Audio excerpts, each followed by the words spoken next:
പ്രിയപ്പെട്ട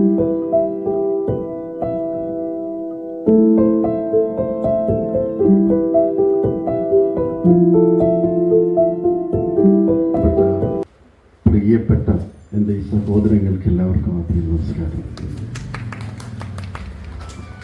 അധ്യക്ഷന് എനിക്ക് മുമ്പേ സംസാരിച്ചു പോയ പണ്ഡിതന്മാർ ഇവരുടെ എന്ന പേര് ഞാൻ എടുത്തു പറയുന്ന സമയങ്ങളല്ല. ഒരു ചെറിയ കഥ പറയാം. കഥ കേൾക്കാൻ ഇഷ്ടമല്ലാത്ത ആരെങ്കിലും ഉണ്ടോ? കുട്ടികൾക്കാണ് കഥ ഇഷ്ടം, പക്ഷെ കുട്ടിത്വമുള്ള മനസ്സ് ഉള്ളവർക്കും കഥ വലിയ ഇഷ്ടമാണ്. മനസ്സ് വളരെ കാഠിന്യമില്ലാതെ വളരെ ലൈറ്റായിട്ടുള്ള കൊച്ചുകുട്ടികളുടെ നിഷ്കളങ്കതയുള്ളവർക്ക് കഥ ഭയങ്കര ഇഷ്ടമാണ്. ഞാനൊരു ചെറിയ കഥ പറയാം.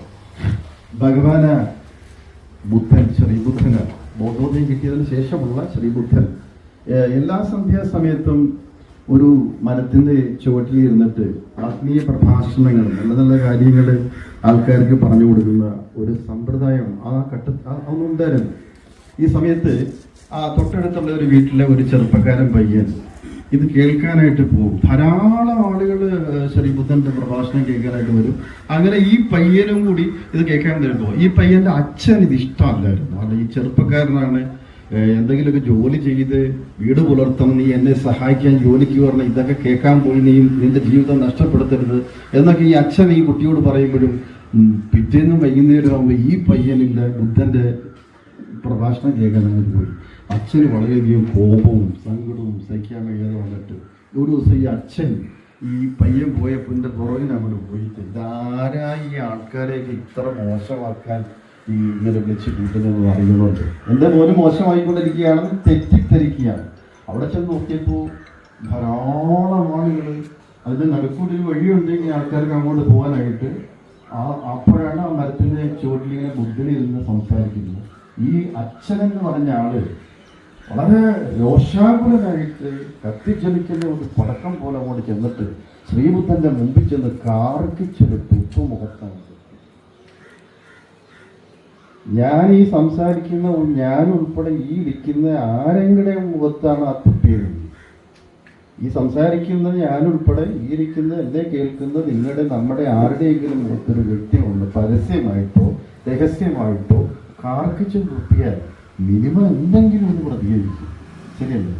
ബുദ്ധൻ അനങ്ങിയതേയില്ല. ബുദ്ധന്റെ മുഖത്ത് അങ്ങനെ ഒരു സംഭവം സംഭവിച്ചതായിട്ടേ അറിയാത്ത രീതിയിൽ പ്രഭാഷണം തുടർന്നുകൊണ്ടിരുന്നു. തുപ്പിയ ആള് ഷോക്കേറ്റത് പോലെ. കാരണം ഇത് എന്തൊരു മനുഷ്യനല്ലേ? ഒരു മനുഷ്യന്റെ മുഖത്തുനിന്ന് തുപ്പുമ്പോൾ എന്തിനാണ് ഈ തുപ്പിയതെന്നെങ്കിലും ഒന്ന് ചോദിക്കേണ്ടത്. ഈ മനുഷ്യൻ തിരിച്ച് വീട്ടിലോട്ട് പോവുക. പ്രഭാഷണമൊക്കെ തീർന്നില്ല, അങ്ങ് പോയി. അദ്ദേഹം വീട്ടിൽ പോയി കിടന്ന് ചിന്തിക്കുകയാണ് ഇത് മനുഷ്യനാണത്. ഏതെങ്കിലും ഒരു മനുഷ്യജീവിയാണെങ്കിൽ എന്തെങ്കിലും ഒന്ന് പ്രതികരിക്കത്തില്ലേ? അങ്ങനെ അന്ന് രാത്രി ആ തുപ്പിയ മനുഷ്യൻ ഉറക്കം വന്നില്ല. ചിന്തിക്കുകയാണ്.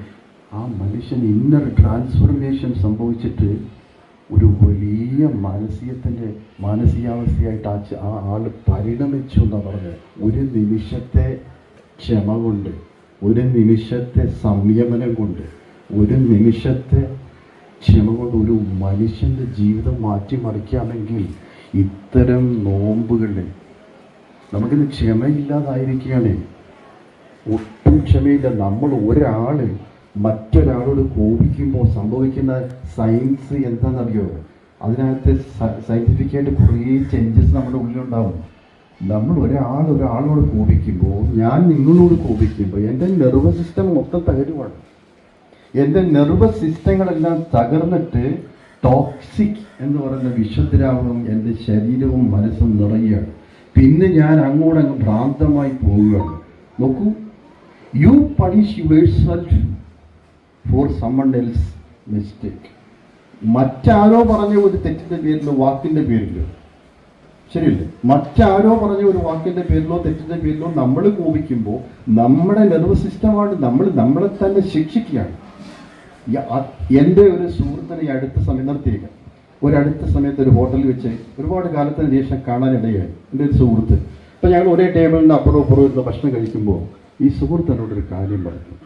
സ്വാമി, ഞാൻ ഉറങ്ങിയിട്ട് ഒരാഴ്ചയായി. എന്ത് പറ്റി? എൻ്റെ ഓഫീസറെ ശ്രദ്ധിച്ചോണേ, അയാളെ അല്ല പറഞ്ഞത്, വീണാലുള്ളം കനിയുന്നു പെരിയോ നീ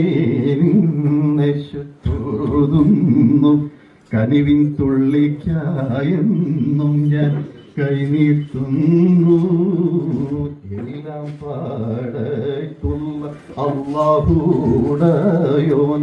പ്രാർത്ഥിക്കല്ലേ?